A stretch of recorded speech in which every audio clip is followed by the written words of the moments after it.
Na yung ating pag-uusapan. Ito, matindi ito. Ganun ba? Ganun lang ba ang ginagawa ng Office ng Vice President tungkol sa paggamit ng pera? Kaya nga ito yung ating title, Sara Duterte umami na. Fictitious lang, gawa-gawa lang ang pangalan ng binigyan ng pera. Ayan po ang kanyang pag-amin. Mamaya paparinig ko sa inyo yung interview. Okay? Fictitious lang. Ano bang fictitious sa Tagalog? Gawa-gawa lang. Kaya nga yan nasasabi natin, Sara Duterte umami na gawa-gawa lang. Ayan po. Lahat gawa-gawa lang pala. Yung acknowledgement receipt at kung kanino nakapangalan yung pera. Ang lupit, ano ha? I know this question has been asked many times. Yung impeachment na nakahang pa rin sa'yo, how are you going to address the allegations of, for example, fictitious names as beneficiaries of the fund? It can be very well addressed during trial. So our lawyers are preparing for the trial and collecting pieces of evidence and gathering affidavits from witnesses that they will present during trial. But let me just say this, I think it is wrong for everyone to pick up as truth or as a fact all the pronouncements of the members of the House of Representatives, particularly with fictitious names, because there are rules in intelligence operations, and you already heard some of intelligence people who work in intelligence say that aliases are often used in intelligence operations. So, yeah. So it can be used that the fictitious names are not real names, aliases. That can be discussed during the trial, ma'am. I do not want to elaborate on intelligence operations. We have an intelligence expert on our side, two actually, who will be our resource persons. So let us wait for the trial. And as I said yesterday, if there is no trial, then I will answer it publicly. But I just want to wait what will happen to the articles of impeachment. So, pakinggan nyo po yung pag-amin. Umamin si Sara Duterte na fictitious lang. Gawa-gawa lang daw. Ang lupit naman ito. Parang binuhusan ng mainit na tubig ang mga Pilipino may-ari ng pera. Ganun lang palang ginagawa niya sa pera. Address during trial. So our lawyers are preparing for the trial and collecting pieces of evidence and gathering affidavits from witnesses that they will present during trial. But let me just Ayan o. Nag-isip pa siya. say this, I think it is wrong for everyone to pick up as truth or as a fact all the pronouncements of the members of the House of Representatives, particularly with fictitious names, because there are rules in intelligence operations, and you already heard some of intelligence people who work in intelligence say that aliases are often used in intelligence operations. So, yeah. Yan o. Ayan o. Marami raw naniniwala at napapaniwala at pinaniniwalaan daw ng mga taga-House of Representatives at saka ng mga mamamayang Pilipino, parang ganun gusto niyang palabasin, na yung fictitious or gawa-gawa lang pangalan ay pinaniniwalaan. Yan daw ay legal at yan daw ay tamang ginagawa. Yan daw talaga ginagawa sa intelligence operation, ang gawa-gawa lang, fictitious lang. Wow, ay pera ng bayan ito eh. Ako, ang tagal kong police reporter, NBI reporter nung araw, ang mga fictitious, ginagawa lang yan sa asset. Halimbawa, yung nagbibigay ng impormasyon, okay, hindi i-reveal ang kumpletong pangalan. Aliases ang ilalagay dyan. for security reason. Pero pagdating sa pera, hindi pwede ang fictitious. Hindi pwedeng gawa-gawa lang pangalan ang bibigyan mo ng pera ng taong bayan. Nasa naman ang proteksyon ng perang pag-aari ng bayan kung basta mo lang ipamimigay sa fictitious o gawa-gawa lang na pangalan. Kaya palang mahigit na 4,000 yung acknowledgement receipt na kung nakapangalan kay Piatos, kay Villamin, kay Pampano, kay Prutas, Gulay, Tao, kung ano-ano. Pati yung mga kapangalan ng mga senador inilagay doon. May Revilla, kung ano-ano yung mga pangalan naglabasan. 4,000 yun. Kaya pala, tama yung sinabi ng Philippine Statistics Authority, walang birth certificate, walang marriage contract, walang death certificate, ang lahat ng nakapangalang ito sa ginastusan ng 625 million pinagdududahang budget ng Office of the Vice President sa confidential fund. Kasi fictitious lang talaga. Inamin na po, ang linaw ng kanyang pag-amin. Huminga pa siya ng malalim bago siya sumagot kunwari nag-iisip. Pero yung kanyang sinabi, pinanindigan niyang gawa-gawa lang ang kanilang ginawa ng Office of the Vice President. Admission niya. Yan ang kasama dun sa article of impeachment.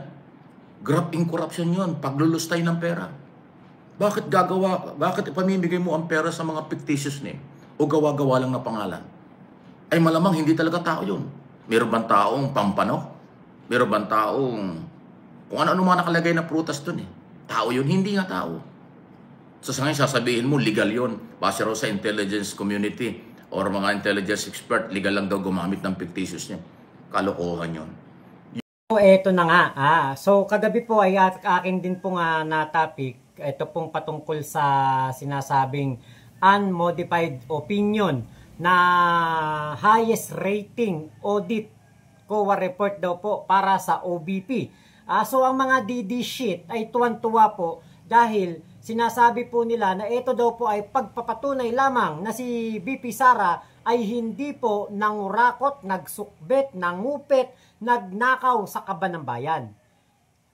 Yun nga pong unmodified opinion na yun, ibig sabihin, yung pong highest rating audit na yun, ay napakaganda ng ginawang pagpresenta kung saan po ginamit ang pera ng taong bayan, ang budget.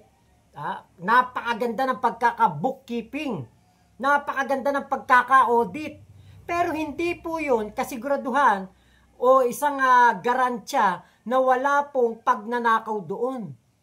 Dahil, eto nga po yung sisti napakaganda ng pagkaka-audit, talagang materyales puertes, talagang makinis na makinis, parang marmol na tiles ang pagkakadali.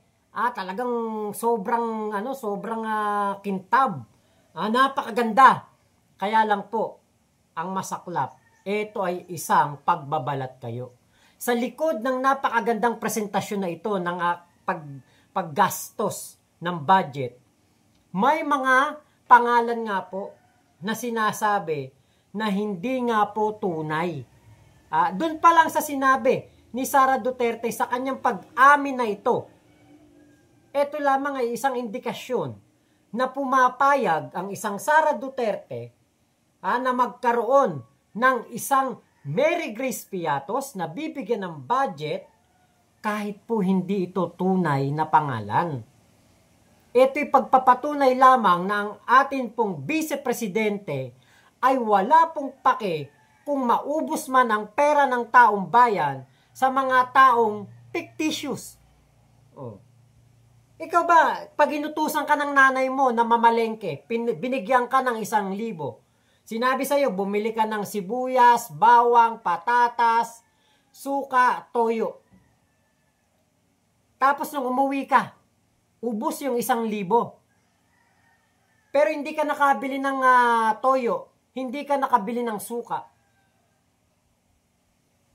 Pero ang naubos mo 1,000, hindi ka ba tatanungin ng nanay mo kung saan napunta yung pera? Diba, ito napaka-simple logic lamang. Binigyan ka ng budget, ipaliwanag mo kung saan ito ginamit.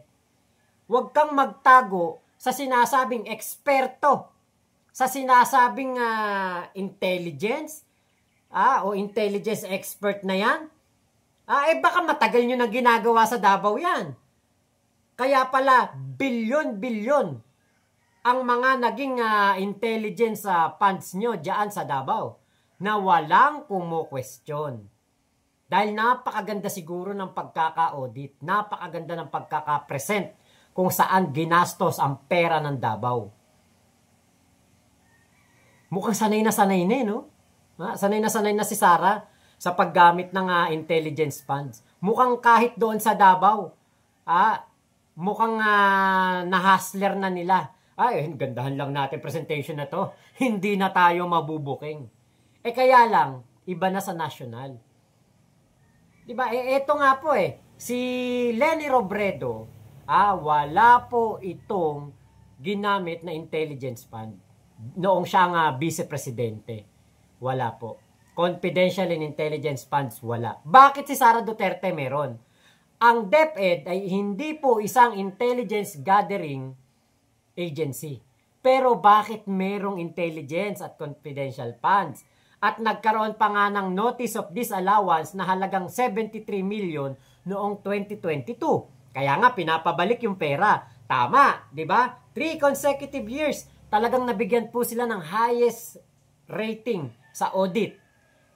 Pero yun nga lang yung sinasabi na napakaganda ng pagkakapresenta. Pero hindi po ibig sabihin ay walang kaduda-duda dito.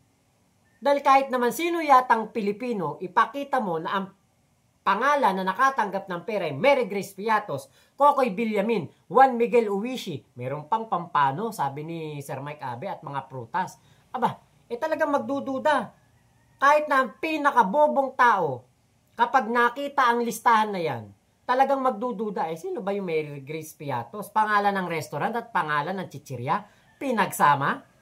Diba? So, eto na nga, umamin na. Si Sara Duterte, fictitious ang pangalan na ginamit para hindi nga pumahanap kung sino yung taong nakatanggap ng pera. At gumamit pa ng intelligence expert para patunayan na pwede po yung gamitin. Pero tingin ko, hindi po lulusot ang ganyang dahilan.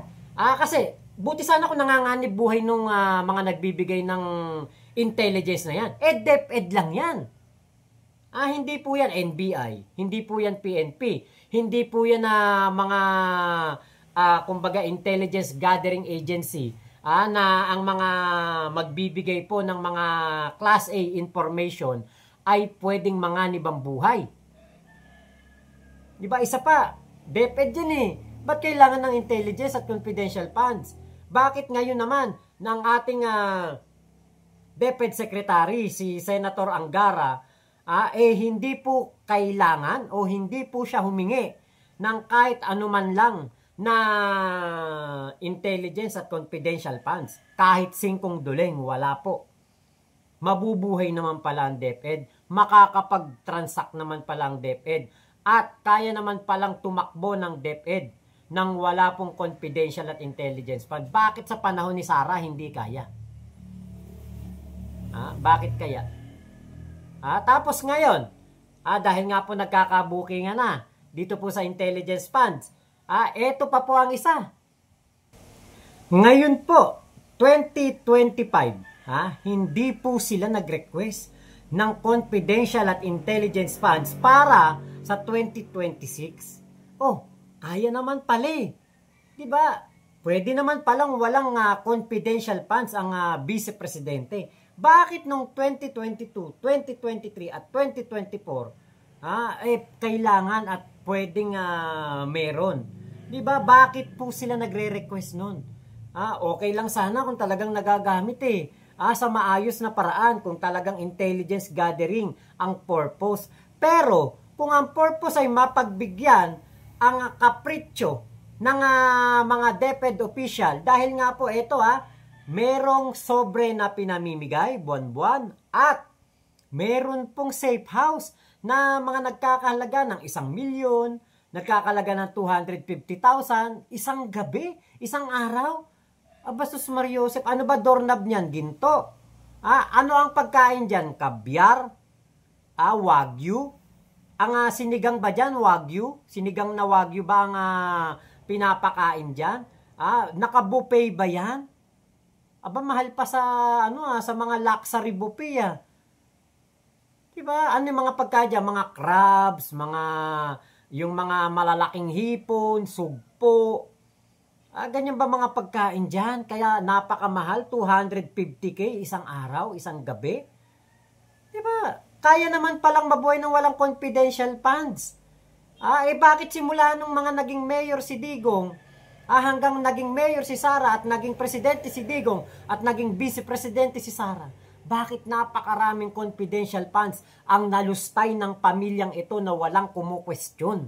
Yung fictitious name o aliases sa pagtanggap lang, pagkuha lang ng impormasyon dahil hindi mo pwedeng i-reveal ang pangalan ng informante dahil delikado ang buhay noon. Yun, fictitious talaga ang mga pangalan ng ganon.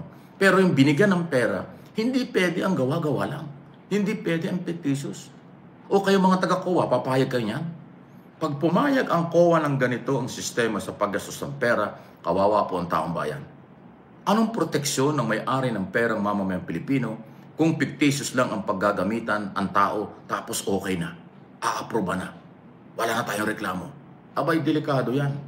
Dugo at pawis po ang pinaghihirapan ng mga Pilipino sa pagbabayad ng buwis.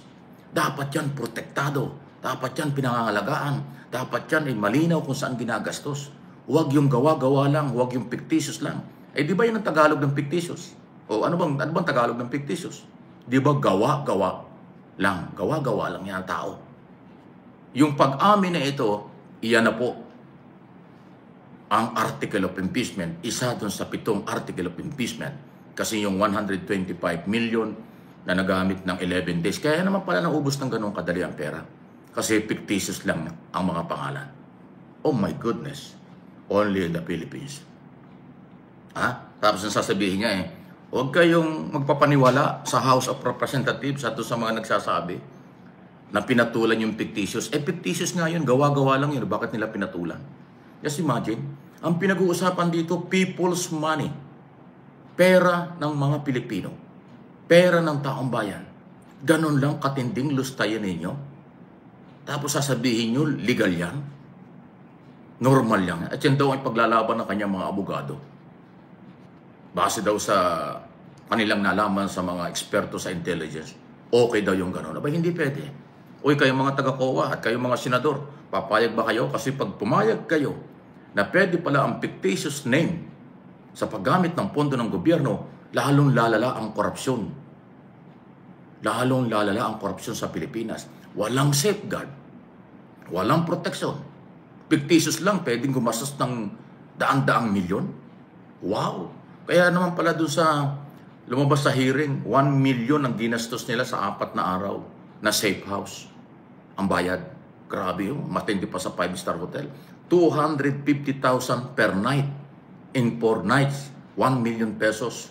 Sino tumira doon? Ng isang gabi, 250,000 pesos ang ginastos ng Office of the Vice President. So, fictitious name naman. Malamang walang kwarto yun. Pinalabas lang, may kwarto. Pinalabas lang, may safe house. Ibinulsa na yung pera. Tapos okay lang. Dahil fictitious name yan. Dahil parte ng intelligence yan. Wow naman. Ang hirap-hirap ng buhay ng mga Pilipino. Isang kayod. 10 kayod, isang tuka. Tapos yung nasa gobyerno, Office of the Vice President, ganito lang ang katwiran. At sa akin pong opinion, yung pag-amin na yan ni Sara, nadinig naman ninyo, na idiniin niyang fictitious lang yan. Yung kanyang pag-amin na yan po'y malinaw na paglustay ng pera nang wala talaga sa lugar. Yan pong pag-amin na yan, meron na dapat accountability. Pasok na yung isang article of impeachment sa graft in corruption. Kasi yung paglustay ng pera, pagbibigay ng pera sa mga fictitious name, graft in corruption yan. Pwedeng yang hindi naman yan nagamit. Kunwari lang yung mga pangalang yun. Baka ibinulsa nga. Baka nasa mga private account nila. Kasi madali lang palang fictitious name. Magbibigyan ka ng 100 milyon, tapos sasabihin mo, ito ginamit ko to, tapos na, wala nang tanungan. O ito yung mga pangalan, fictitious name, ito yung pinagbigyan ko. Tapos na, ganun ba yun? Wow! Ano ba ang pinagkagastusan ng intelligence? Meron ba siyang accomplishment kung saan ginastos yung intelligence? Minahuli ba siyang malalaking tao na involved sa illegal na gawain? Or threat sa national security ng bansa? Bakit kailangan gumastos ng ganyang kalaking pera at saka gumamit ng fictitious name? Meron bang major accomplishment na nahuli at nagawa ang Office of the Vice President? Wala naman eh. ngayon nga, puro travel na lang, puro biyahe na lang eh. My goodness, nakakainis talaga, grabe. Tatawa ka na lang. Ganong katindi silang gumawa at gumastos ng pera. Gawa-gawang pangalan, ginajustify na lang, legal. Gawa-gawang pangalan, okay lang. Abay, maawa naman kayo, kapal na mga mukha ninyo.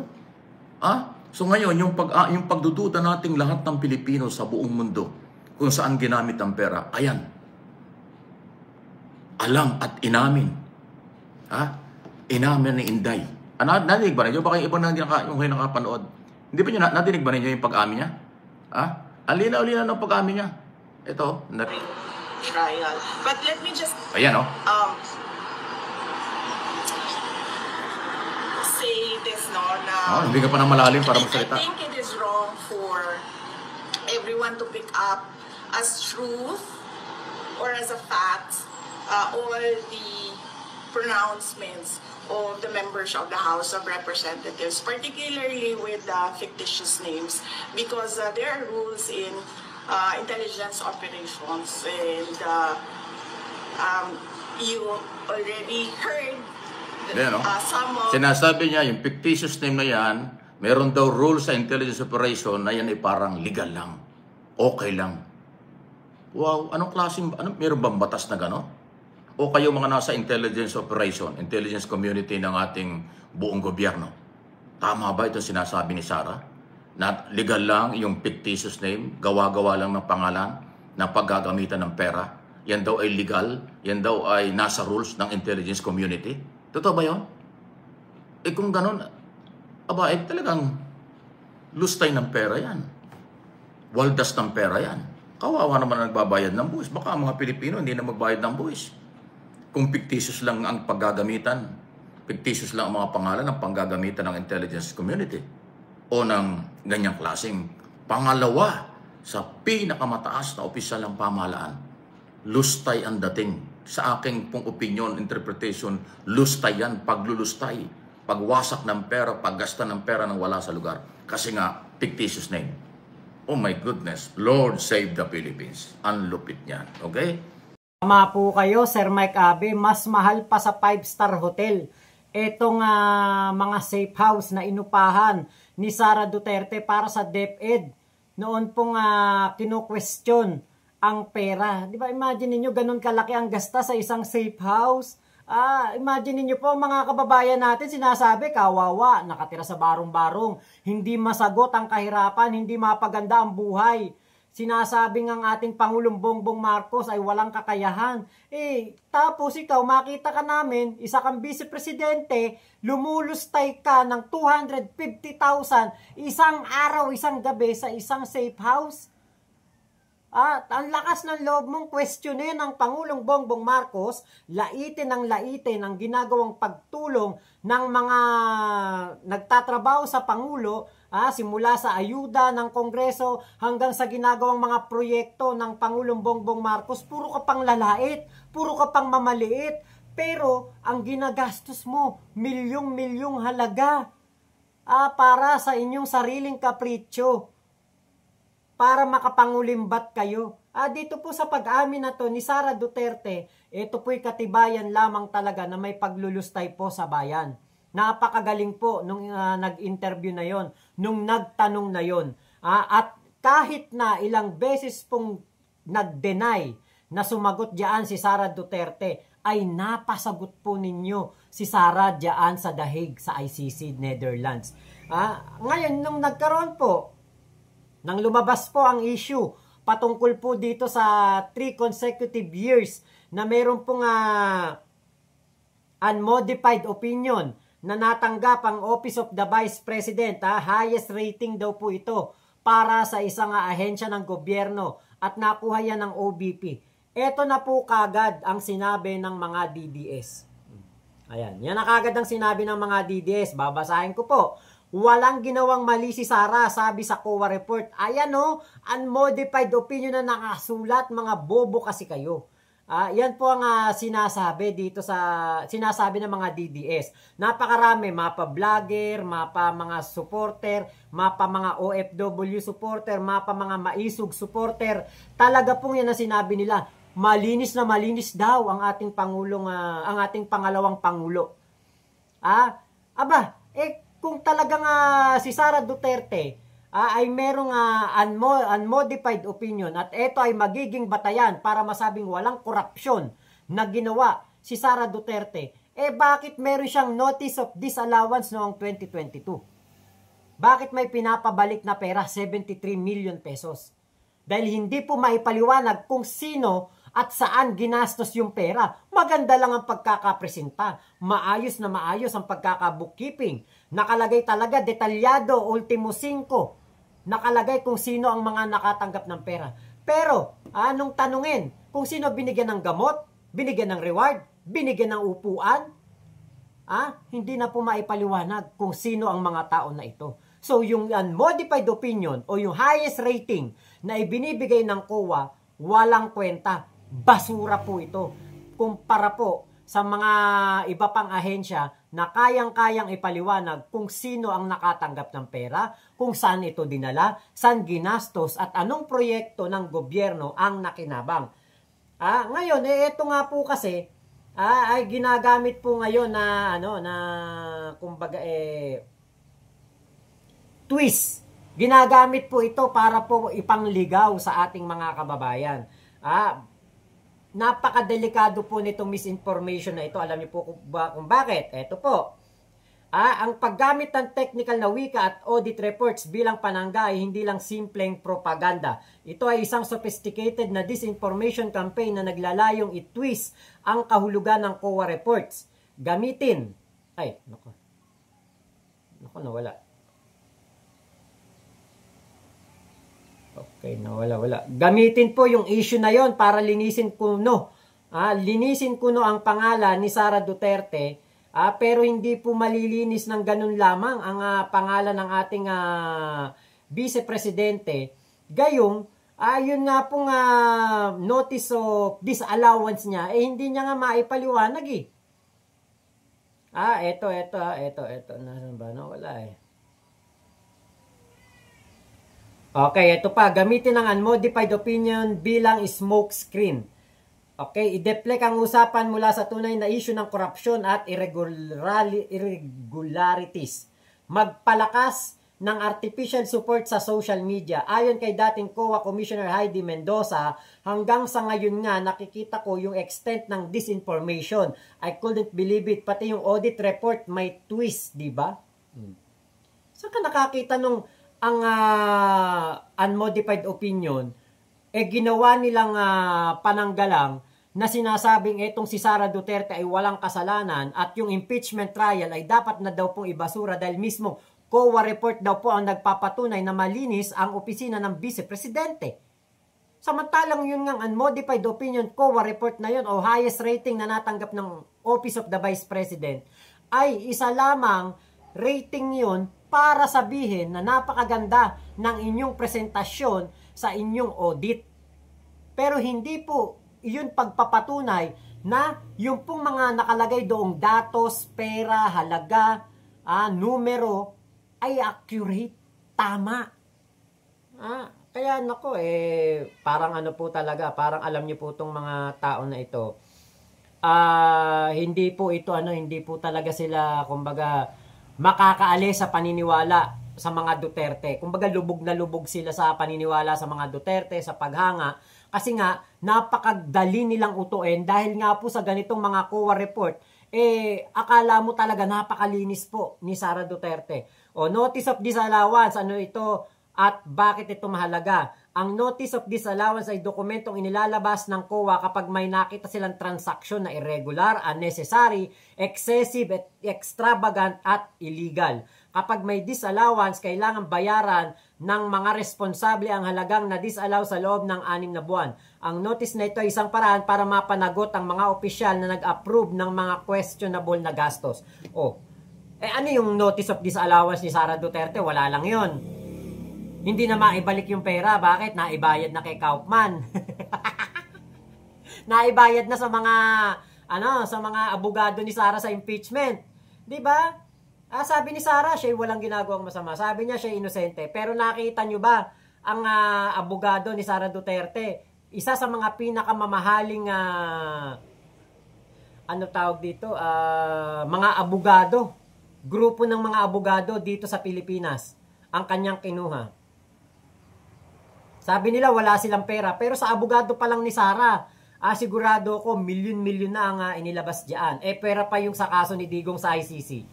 Merong Kaufman na sinasabi po 140 million kada buwan ang bayad. Imagine niyo po yung kung gaano kalaki ang perang inilalabas ngayon ng mga Duterte. 'Di ba? Kaya nga meron silang naratibo, kunwari yung bahay binebenta. 'Di ba? Pero yun pala hindi pala pinapabenta ni Digong. Hindi pala pinag-uusapan na ibebenta yon. Pero inilabas nila, kunwari ibinebenta para pagmukhain na kawawang-kawawa si Digong, si Sara, at kawawang-kawawa wala ng pambayad sa abogado o wala ng pera't naghihirap na. Kaya po ngayon dito, ako hindi na po magtaka kung ang mga supporter po ng mga Duterte ay talagang mahulog po sila sa patibong ng simpatya at pagpapaawa. Dahil nga po, ultimo COA report na hindi naman garantya na walang nangyaring nakawan, ginagawa po nila itong panglinis sa kasalanan. So yun lamang po, maraming salamat sa pagsama nyo dito sa aking vlog na ito. Thank you po kay Sir Mike Abe na napakarami nating nalamang informasyon ngayon. Napakarami nating nalaman ng mga issue patungkol dito sa impeachment trial ni Sara Duterte. Ingat po kayo, Mama Chup Chup, love you, love you. God bless us all, Pilipinas. God first. Thank you po.